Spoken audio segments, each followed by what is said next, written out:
ఏదైనా కొత్త సినిమా అందున స్టార్ హీరో సినిమా వస్తుందంటే రికార్డుల గురించి మాట్లాడుకుంటారు అందరూ.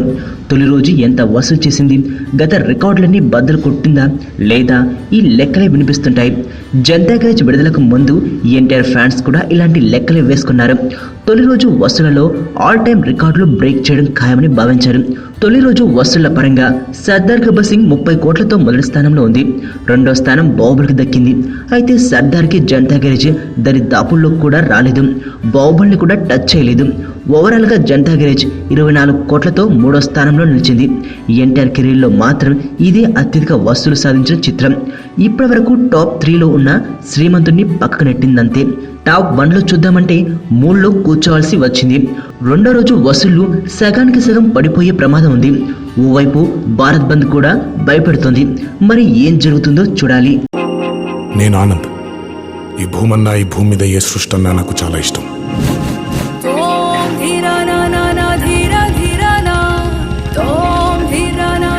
చెట్లు, మొక్కలు, గాలి, నీరు, వాటిని కాపాడుకోవటమే నా పని కూడా. It's a joggers park. 213 చెట్లు ముంబైకి చాలా ఆక్సిజన్ సప్లై చేస్తుంది.